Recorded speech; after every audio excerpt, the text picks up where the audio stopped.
Comme il a été dit, c'est une collaboration avec la société Total. Et voilà, les participants sont là. Je vais essayer de ne pas trop faire de maths, justement, parce que pour pas être trop indigeste. Et donc, première remarque, c'est que les volumes de données. Donc, je suis très content que les axes se soient rapprochés parce que j'estime que faire des calculs sans les données, ça n'a vraiment plus de sens.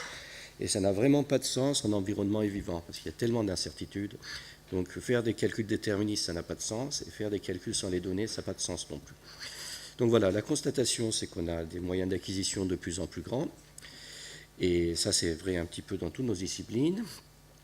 Et d'ailleurs, ce que je raconte ici, on l'applique dans 3 autres projets de NUMEV. Il y en a 2 qui ont été présentés hier, sur les robots et sur le sang avec l'hôpital, et aussi sur le littoral. Donc c'est sur les 4 projets où je suis impliqué. Voilà, donc ce que j'aimerais vous présenter, c'est quelque chose de générique donc, qui puisse être appliqué. Et donc une chose que les industriels sont assez intéressés, au-delà du résultat qu'on peut leur présenter, c'est de leur proposer des méthodes un peu systématiques qui permettraient de trouver le bon niveau de complexité dans les modélisations. Donc ça aussi, ça fait partie de ce qu'on essaie de faire. Ce que je vais vous montrer, on va voir que les données sont souvent incompatibles. Bien sûr, elles sont incertaines, mais souvent incompatibles. On ne se rend pas compte que souvent, plus de données, parfois, enfin en fait souvent, c'est pas forcément mieux. Donc, à cause de cette incompatibilité, donc je vais un peu exprimer qu'est-ce que j'entends par là. Voilà. Et donc, oui. Voilà, donc un peu de notation. J'ai dit qu'il n'y aurait pas beaucoup de maths, un petit peu quand même. Donc typiquement, donc pour le problème que je présente ici, mais le type de données va être différent pour les autres problèmes, mais la démarche sera la même. Donc on a une méthode directe qui peut être un réseau de neurones d'ailleurs. Ce n'est pas forcément des équations dérivées partielles. À partir des paramètres, donc on arrive à une fonction de misfit entre données et mesures, entre modèle et mesure, avec une incertitude. Alors, un peu l'originalité dans ce qu'on propose, c'est aussi d'intégrer ce qu'on connaît au niveau théorique sur les modèles, des années de recherche sur l'erreur d'interpolation, de troncature, etc. On l'intègre aussi dans les matrices de covariance d'erreurs. Voilà. Donc j'insiste, les données sont partielles, sont incertaines, sont sur des supports en temps et espace différents. En fait, c'est des aspects, je réalise, qui ne sont pas souvent adressés par les mathématiciens. Parce que quand on est en maths, qu'est-ce qu'on regarde? On regarde la géométrie de l'espace, on regarde la régularité des fonctions, on regarde la topologie, des choses comme ça. Mais ces aspects de beaucoup de données qui sont différents, etc., on n'est pas très outillé en fait au niveau mathématique pour les adresser. Et en fait au niveau applicatif, je dirais, c'est ça qui intéresse surtout les gens. Voilà. Donc on a mis en place une stratégie, je dirais, qu'on applique un petit peu, comme j'ai dit, sur beaucoup d'applications. Les données viennent avec des erreurs de mesure qui sont des erreurs que les constructeurs d'appareils nous donnent. Donc on fait une première inversion, après on injecte, on fait des intersections de métriques. Donc vous voyez, la matrice de covariance définit une métrique dans l'espace, et donc, mais les erreurs, d'autres types d'erreurs de modèles définissent d'autres métriques. Donc on peut intersecter ces métriques et à partir de cette première inversion, faire d'autres inversions qui intègrent ces nouvelles, donc cette connaissance, je dirais, bayésienne, de ce qu'on fait, de cette information a priori qui vient de la théorie, je dirais, des EDP par exemple, si vous utilisez un solveur élément fini. Donc voilà, cette inversion biniveau, j'appellerais, qu'on peut d'ailleurs itérer, permet naturellement d'intégrer non seulement les erreurs de mesure, mais aussi l'incertitude sur les modèles. Donc l'exemple qui nous intéresse ici, que Séverine traite avec Total, avec les gens de géosciences, pour les applications volcan ou les applications sismiques pour les questions de risque sismique, ou pour Total pour essentiellement des ressources non conventionnelles. Donc on dispose d'un ensemble de données qui sont, voilà, que j'ai listées ici. Pas forcément, comme j'ai dit, sur les mêmes supports en temps et en espace. Elles sont de nature différente. Parfois, elles impliquent la résolution d'équations aux dérivées partielles, parfois pas. Les mesures satellites ou d'autres, les mesures qui peuvent être des séries temporelles dans le cas de tilt. Donc voilà, il faut trouver un mécanisme un peu systématique pour pouvoir mélanger ces choses-là de façon pertinente, parce que les volumes de données aussi sont très différents. Ça peut être des mégas ou des téraoctets de données contre une série temporelle très, très maigre. Et si vous ne prenez pas cet aspect des choses en compte, vous allez introduire un biais non négligeable. Bien, donc comme j'ai dit, une des demandes de l'industriel, c'est de trouver le bon niveau de complexité. Il ne s'agit pas de lui dire fais que du 3D avec maillage non structuré, avec la physique complexe en HPC, etc. Donc ça, c'est pas vraiment une grande tête. Moi, je fais du HPC, mais le but, c'est d'en faire le moins possible pour moi. Donc si on peut dire, en fait, dans votre cas, le bon niveau, c'est un modèle analytique, il sera très content, on va tourner sur un portable et on sera plus efficace. Donc typiquement, une bonne partie de notre travail, c'est de faire des inversions avec des modèles simples, comparer avec des inversions avec des modèles plus compliqués et de trouver le bon niveau de complexité de modélisation. Donc comme je disais, voilà 4 types d'applications que Séverine a traitées. J'ai rapidement mis des publications qu'elle a effectuées et des papiers en préparation cette dernière année qui sont en quasi-rédaction. Donc typiquement, Total, c'est le champ de Vaca Muerta en Amérique du Sud. Et en local, on regarde la mine de sel de Vauvert. Donc si vous avez des maisons, bien. Donc c'est quelque chose qui est en exploitation depuis des années déjà. Voilà, vous voyez, donc dans chaque cas, le type de données disponibles dans chaque cas, c'est différent. Voilà, donc je vais montrer juste le cas de Vauvert.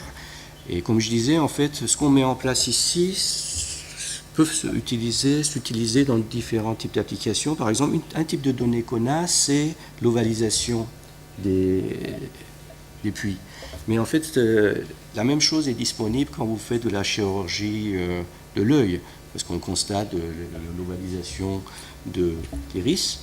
Et ça, c'est une information qui peut être utilisée par inversion, trouver les contraintes mécaniques dans l'œil. Et bon, bien sûr, il ne faut pas qu'il y ait d'ovalisation, mais s'il y a une ovalisation, on peut par inversion dire des choses sur l'état du patient. Voilà, donc exemple ça c'est la configuration en coupe. Et voilà les types de données qu'on a, vous voyez, des données satellites, des données à des endroits différents, etc. C'est hétérogène. Et Séverine combine tout ça. Donc, ah oui, un mot pour dire, notamment pour insister sur la différence entre précision et incertitude. Vous pouvez avoir un modèle assez faux, mais avec peu d'incertitude, et vice-versa. Donc ça aussi, il faut vraiment l'évangéliser là-dessus pour pas qu'il y ait de l'obscurité là-dessus.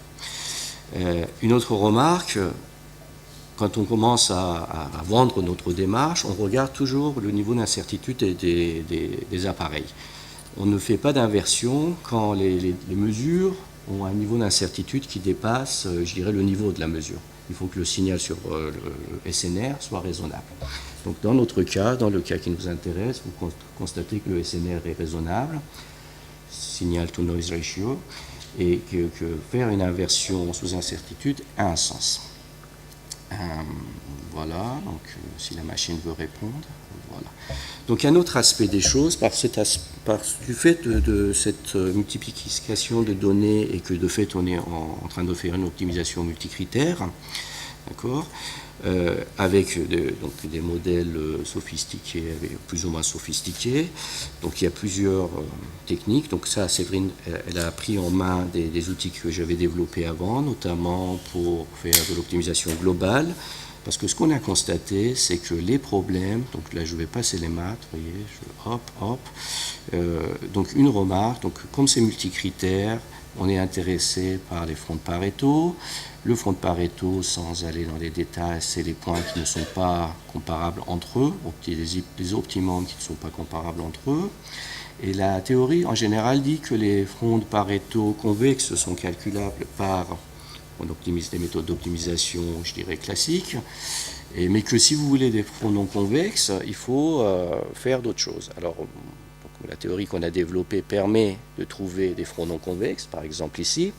Si vous faites une méthode d'optimisation classique, si le front est convexe, ça marche, hein, vous pouvez regarder sur la gauche. Et notre algorithme permet de trouver les points qui sont sur le front non convexe sans avoir à utiliser typiquement des méthodes génétiques. Hein. Le but, c'est de rester quand même à une complexité calculatoire raisonnable. Donc maintenant, application à un cas vraiment de pratique, avec un ensemble, vous voyez, 6 types de données différentes, et vous constaterez que la présence de multiples minima locaux, hein, c'est les endroits, mais ça c'est des courbes de convergence pour chacune des fonctionnelles, comme j'ai dit que c'était multicritères.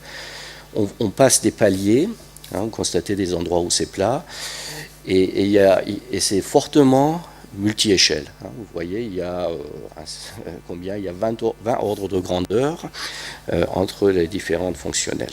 Donc tous ces aspects-là, il faut les adresser pour, in fine, ne pas, si vous ne prenez pas en compte ça, vous allez l'objet qui est à 10-12 va passer à la trappe, quoi. Voilà, donc, alors que si ça se trouve, l'information est là. Bien. Donc, Séverine a appliqué aussi, elle est allée passer quelques mois à Stanford, d'ailleurs, elle va continuer en postdoc à Stanford, pour étudier la vie des volcans grâce à cet outil. Hein. Donc, pareil, les volcans sont appareillés, on a des mesures en surface, des mesures satellitaires, et pouvoir dire des choses sur la vie des volcans, on retrouve la présence des minima locaux. Il faut dire des choses sur l'incertitude après inversion. Donc, on a notamment développé plusieurs techniques un peu originales Alors, juste une remarque, il faut pouvoir travailler dans l'environnement existant, c'est-à-dire des méthodes purement statistiques. On a du mal à convaincre les industriels de jeter leur code, de jeter leur modèle. Il faut travailler dans le cadre des choses qui existent. Donc on a essayé de trouver par exemple une façon, en utilisant les objets mathématiques existants, dire quelque chose par exemple sur la matrice de covariance après inversion des paramètres d'optimisation. Donc, je passe les maths.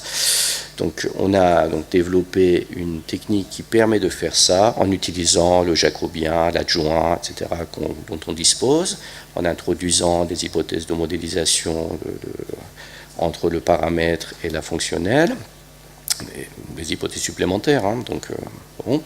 Et ça permet d'avoir ces matrices de covariance de l'objet inversé, sur l'objet inversé, donc en gros, à part les méthodes type fit de Kalman d'ensemble, on n'a pas de méthode simple pour faire de la propagation rétrograde de l'incertitude. Donc là, c'est pour éviter ces méthodes ensemblistes. Donc ça reste une construction déterministe et ça donne de l'information sur la covariance après inversion. Donc, exemple, vous faites une inversion et vous introduisez, une fois que vous avez votre matrice de covariance, vous avez votre information directionnelle grâce au gradient fonctionnel, multicritères, et vous pouvez définir des scénarios extrêmes. D'accord ? Donc, en gros, des fenêtres de confiance pour, par exemple, la rigidité de sous-sol. Et donc, cette rigidité de sous-sol, plus le modèle physique dont vous disposiez, donc par exemple élasticité 3D, vous permet de trouver les cartes de contraintes de sol. Vous projetez ces cartes de contraintes sur les cartes de failles et vous pouvez avoir par exemple des chargements sismiques et dire des choses sur des probabilités d'occurrence de tremblements de terre. Donc ça c'est... Vous voyez, je suis au-delà de mes domaines de compétences, c'est plutôt les gens de géophysique. Donc je vais m'appuyer un petit peu pour finir ce qui a été dit par le premier présentateur sur le deep learning. Donc c'est quelque chose qu'on a développé récemment. C'est une librairie maison pour ne pas utiliser justement parce que je voulais avoir quelque chose de simple pour travailler sur small data. Parce que le big data, finalement, ce n'est pas forcément disponible. Par contre, le small data, c'est souvent disponible en industrie, donc en médecine, vous voyez. La donnée n'est pas si facile à acquérir. Donc, je voudrais utiliser les réseaux de neurones, donc c'est les travaux qui commencent maintenant, pour les problèmes directs et inverses. Donc bon, je ne sais pas si j'ai beaucoup de temps encore. 5 minutes. Bon, je sens donc sur la base de ce qui a été présenté. Donc quand vous avez une base de données qui va de Rn dans Rm, d'accord, base de données, c'est des données, hein, c'est des machins. Et donc et vous avez un certain nombre de scénarios pour cette correspondance Rn dans Rm. Si vous voulez faire votre problème direct, c'est fabriquer un réseau de neurones qui va de gauche à droite. Et si je fabrique, j'inverse l'ordre, la correspondance observation paramètre, je peux faire mon problème inverse sans résoudre aucun problème inverse. Donc, vous voyez, c'est une utilisation en ingénierie des réseaux de neurones convolués qui ont été présentés, alors que la plupart de ce qu'on voit dans la littérature, c'est ce qui a été dit sur l'imagerie, la reconnaissance, la classification, des choses comme ça. Moi, je veux utiliser ça pour résoudre des problèmes mécaniques. Donc voilà, donc ça a été dit, tout ce qui existe. Mais bon, nous, on a notre librairie propre pour CPU, parce que GPU implique souvent des sacrifices au niveau algorithmique, et moi je veux quand même utiliser des choses relativement sophistiquées au niveau. Donc je vais passer ça. Donc c'est exactement comme ça a été dit. Il faut trouver, choisir le noyau, choisir les paramètres, enfin apprendre les paramètres, et que le nombre de couches et le nombre de variables par couche, tout ça, c'est automatiquement défini. Exactement comme ça a été décrit tout à l'heure, donc c'est ce qui me permet d'avancer. Et donc typiquement, ça peut être le type de... Voilà, par exemple, on veut apprendre un sinus, hein, un sinus, une fonction sinus avec de R2 dans R43. D'accord. Donc on me donne un ensemble de fichiers R2 dans, de R2 dans R43, je ne sais pas que c'est un sinus, je fais apprendre ça par mon réseau. C'est un objet comme ça qui sort.